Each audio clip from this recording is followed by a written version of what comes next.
Hello again, my fellow orbits out there. How are you doing? I hope you are doing fine, you're staying safe, you're staying healthy, most importantly these times. But we are back with our daily LOONA upload. And a lot of you guys suggested I should check out the Inconstant Moon, A History of LOONA. So that should be another guide that showcases the ups and downs that they have been through. It's quite a long one, so I think this is gonna be a two-part like I did for Red Velvet, for the Red Velvet guide that I did. So yeah, I'm quite interesting. We've checked out Avengers of K-pop and one other LOONA guide. That LOONA guide you guys actually told me wasn't that good because the maker of the video probably had a bias, so they featured them a lot. But yeah, I'm still looking into lots of LOONA content at the moment. So yeah, let's just get into this, guys. A quick disclaimer before we get into it, this is not meant to be a guide to LOONA. Do not expect this to be a comprehensive introduction to the members. So it's not a guide. Or the music. This medium moves fast, it also doesn't cover some of the smaller details, informations may become outdated. Rather, it's a look at the history of the group and their place in the industry. Anyway, with that aside, I do not have all the facts. She's reading it. Not every single detail is here. I'm sure orbits have much more information stored away. Every statistic used is readily available information. This video is not intended to point fingers at certain groups nor start any fan wars. I ask that you leave your opinions about the members, your opinions about the fandom, and your opinions about any other groups mentioned here out of your consideration for the video. Let's see it. What will this be like?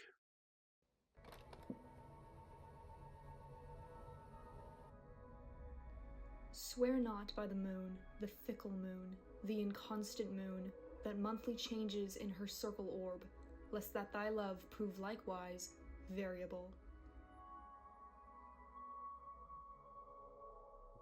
Chapter 1, Variable. Our story starts in April of 2016 with Blockberry Creative, an entertainment company in South Korea and a subsidiary of Polaris Entertainment. Are the studio. Polaris, bowl of rice. I'm going with Polaris. Anyway, Blockberry is the youngest child of a very rich family, but for now, all you need to know is that they're shiny, new, and wealthy. So here's Blockberry, freshly minted with a big bank account and a blank slate. What do? In early October, just 6 months after being founded... I mean, yeah, in the Adventure of K-pop, it was already said that they spent, like, what?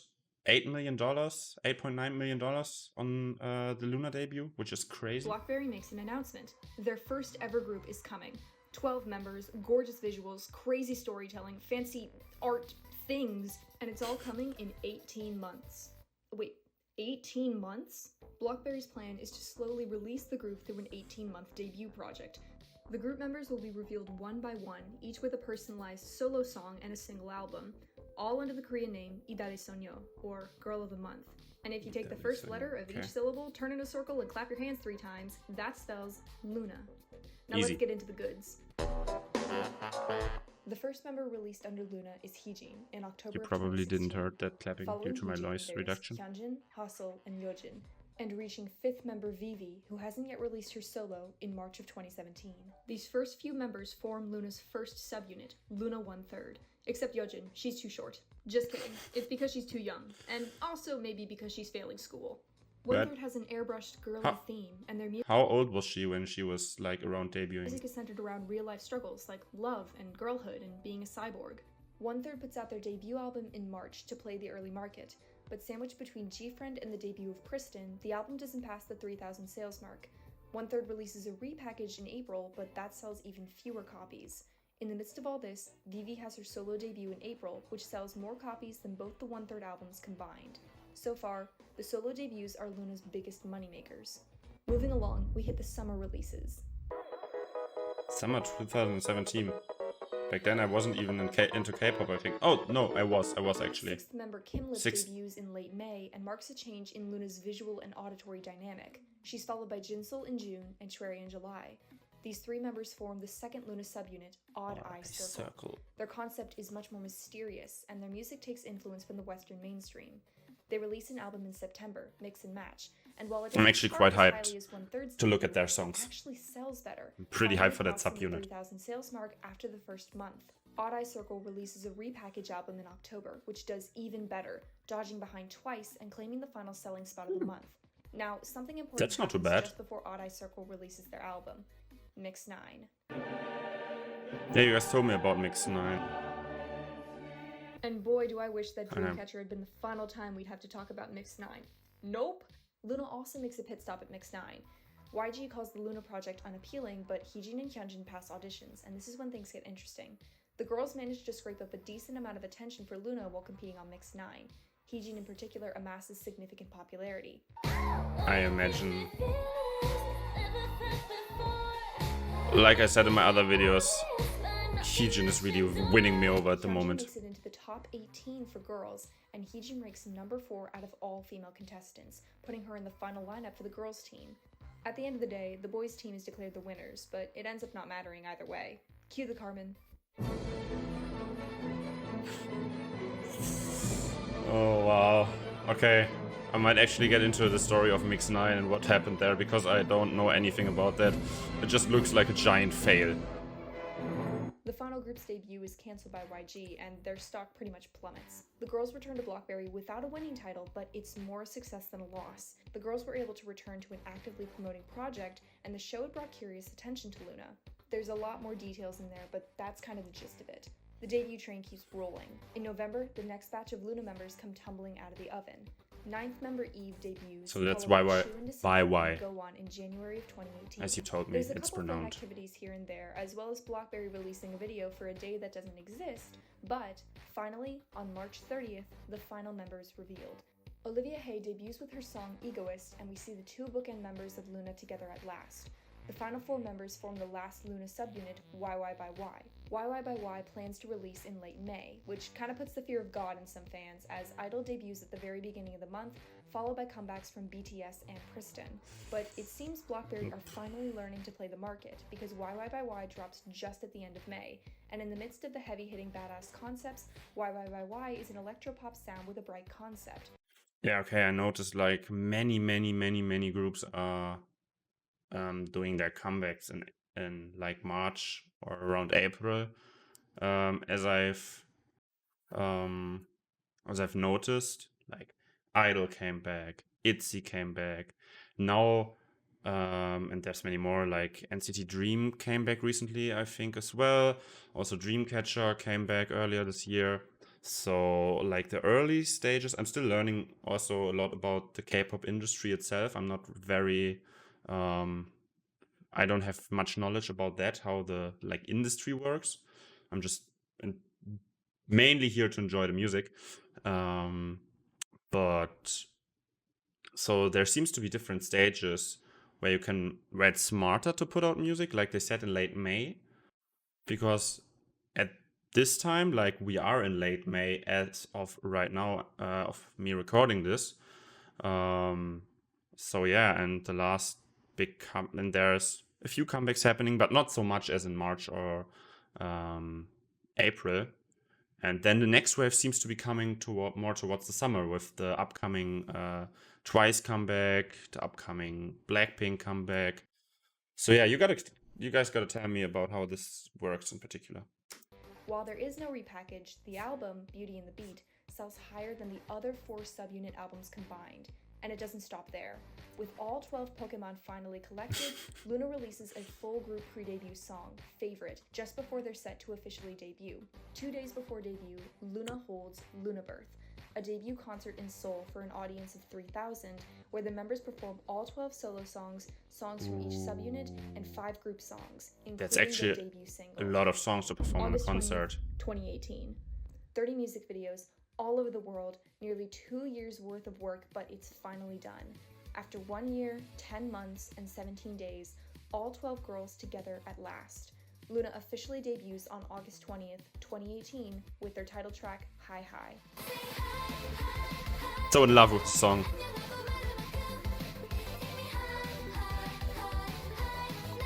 Gotta drink to that.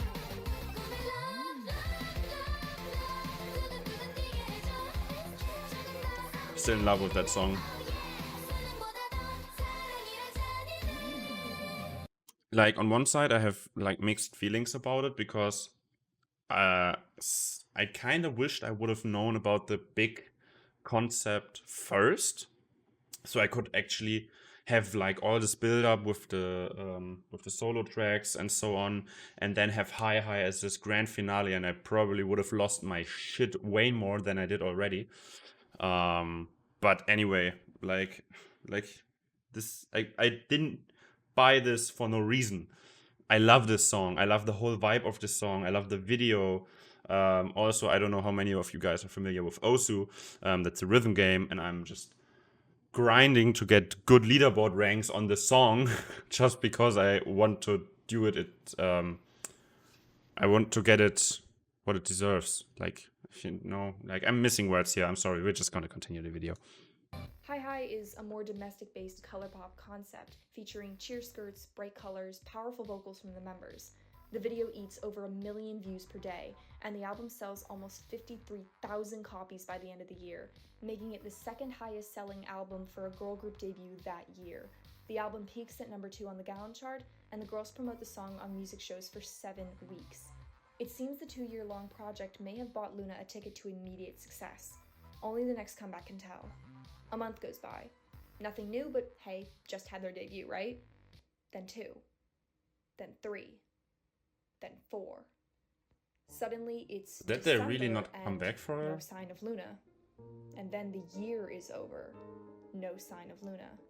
After getting content practically on a monthly basis for nearly 2 years, it feels a bit strange to not be hearing from them for so long. Yeah, that must really In fact, this particular be just hiatus weird. lasts exactly half a year, and to say fans get antsy is an understatement. I mean, there's still this one particular group that comebacks, just that comebacks once a year. But yeah, you can't compare to Blackpink when it comes to comeback. That's just, I mean, of course, I don't want these girls to like overwork themselves, and probably 4 comebacks a year or 5 comebacks a year can be really, really exhausting for the members of the groups. But 1 comeback a year? I mean, I know that they had big world tours and stuff and like performed at Coachella, but dude, there's room for a second comeback, I think. But still, half a year? Finally, in It's February, quite some a time. teaser hits, confirming the upcoming comeback, Butterfly. Yeah, Butterfly really hit, I think. Celebrations. After 6 months of waiting, LOONA has a comeback. I mean, I haven't heard anything about LOONA up until Butterfly. Basically, Butterfly was is the lead what single of their repackaged debut made album, me Multiply, know Multiply. LOONA, The comeback is a reverse from or the made me bright realize pop that Hi LOONA Hi, is this time aiming existing. at a different part of the mainstream, incorporating trendy bass and synth, powerful dancing, and the ever-popular beat drop. The concept explores a different side of femininity, and the comeback is widely celebrated in the fandom. The song hits strongest in the international market, charting at 6 on Billboard's World Digital Songs. Finally, it looks like LOONA has a shot at a first win. The group promotes the comeback for 6 weeks, and the fan base sees expansion into the domestic market as well as the international. Butterfly, however, doesn't lead to the first win fans think it will. Domestically, things take a turn for the worse. Despite all the hype, the repackaged album doesn't sell anywhere near their first, and once it Really? drops off the charts, the era is basically over. I could have This marks imagined a it trend in the did beginning really well. schism between the international popularity LOONA is experiencing within their own fandom and the actual domestic results of their success. But it's still a new year. There's always next comeback, right? Blockberry releases a few teasers hinting at a potential summer comeback, and then radio silence. Complete and utter vacancy. Right as it seemed a comeback was about to be born, nothing comes out of Blockberry. The months begin passing by. The new comeback season kicks in and groups start rolling in the revenue, and no sign of LOONA. Summer ends, and fall begins. Boom. News turns up in the fall. LOONA's seemingly endless well of funds has run dry, and Blockberry Creative is in debt. Everything goes to hell in a handbasket. The news sparks disbandment rumors, and fear takes everything from there. The fans trend #SaveLOONA on Twitter, and a few GoFundMes are set up, but they go nowhere. The fanbase goes crazy, Blockberry drops dormant, and LOONA falls completely silent. The moon's an errant thief, and her pale fire she snatches from the sun.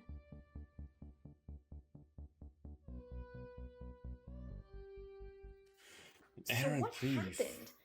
Let's take a look at the exterior factors first. This is side one to our story. Let's take it back even before the beginning of BlackBerry Creative. It all begins with an arms trade company called Ilkwang Group. Ilkwang Group is a wealthy South Korean corporation that manufactures training programs for the Korean military and primarily deals in military arms trade. I think that was also featured in Avengers of K-pop. And that might seem strange, but it's Asian not Theory unusual called for them literal corporations arms to dealers, establish footholds in I many think. industries. There's money to be made in the music industry, as well as a lot of influence. In 2016, Polaris gives birth to Ilkwang's grandchild, BlackBerry Creative. While the LOONA project was a creative for Korean fans, it was also expensive. Extremely expensive. Yes. All in all, the pre-debut project cost nearly $9 million. BlackBerry belongs to Ilkwang, who is very wealthy, but even the beginnings of LOONA's project have notable strain. Plans for LOONA are in action as early as 2014, with songs, designs, and promotions already prepared, before BlackBerry even exists, and that content that will eventually become LOONA is stored up in Polaris. In all likelihood, LOONA may have actually originally been a Polaris group. And then, in March of 2015, an ongoing investigation into the Korean arms industry reveals a trail of corruption leading back to Ilkwang. The South Korean government raids the office, and the CEO of Ilkwang is arrested for fraud and temporarily puts the whole company, Polaris, on ice. He's also accused of sexual predation, but we're not going to get into that this time. Okay, like is that the guy? Like I think in the meme video, where like the picture was burned, and you guys told me stories about that he was like forcing Jinsul, I think, to keep the blonde hair, even though she had issues with her head due to all the bleaching and stuff like that. Is that the same guy? If so, holy shit, this guy fucking sucks. After things start to thaw out, Ilkwang tries to find themselves a new CEO, but the impact of the investigation is crippling. Both companies are hit hard in the wallet. After a year, they decide to establish a subsidiary, BlackBerry Creative, and all plans for the LOONA project are rehoused over there. Either BlackBerry is a planned subsidiary now bruised from the events of 2015, or BlackBerry pops up in a desperate bid to continue the new project without having Polaris' name stapled to it. Either way, there's less money in the game than originally planned, and the project bites off more than it can chew. After 1/3 albums sell low, BlackBerry scales back the expenses for the next batch of debuts. No more overseas photo shoots, no more overly elaborate sets. Right around Odd Eye Circle, BlackBerry goes through another series of changes. During the first half of the project, BlackBerry's main distributor is Stone Music, but after Jinsul's debut, they switch over to Vlending. This switch shows in album sales, but causes company confusion and budget strain, messing with the project's timeline. When LOONA debuts in 2018, the album does well, but not nearly well enough to pay off the insane debut cost. After Hi Hi, BlackBerry switches their distribution $9 million? This time to Kakao M. And we've talked about Kakao M before, but don't they just seem pay that off. particularly disliked by parts of the fandom due to a lot of preventable mistakes during Butterfly's promotions, including but not limited to the album being unavailable for purchase on iTunes, listed under the wrong name on Spotify, and physically unbuyable due to a How do you mess that up? First of all, not putting your song on iTunes is legit stupid. And messing up the name on Spotify? How do you do that? Printing shortage. It's important to point out, Kakao M is not solely responsible for the album shortage. Prints can be done by separate third-party companies, but regardless, something goes majorly wrong in the planning process and albums run out. LOONA albums become notoriously hard to purchase, and alongside all these other mistakes, problems arise with Mnet distribution and Billboard presence dips. Out on the promotional stage, LOONA doesn't take home a win, so chances of new sponsors are slim to none. And here's where it gets serious. At this point, Polaris and BlackBerry have borrowed a lot from various patrons. God damn it, my headset just died. Be right back. Just gonna plug that in here. Of course, that had to happen now, out of all times. Please turn back on immediately. Powering on. Mic off. Here we go. Charging battery. around the industry, and many of them want their money back. One of their largest debts goes to Japanese IT company Donuts, and I'm not making that up, their name literally is Donuts. Polaris borrowed 400 million won from Donuts in 2017 and only returned about 40 million of it. Donuts. It's honestly a lot. Like, you're definitely not gonna pay that back easily. Okay, I think I'm gonna set the first cut here so my phone doesn't run out of space to record and just deletes all the video footage. So I'm just gonna instantly link the other video. So I'm probably gonna upload them both at the same time. So see you in the next video.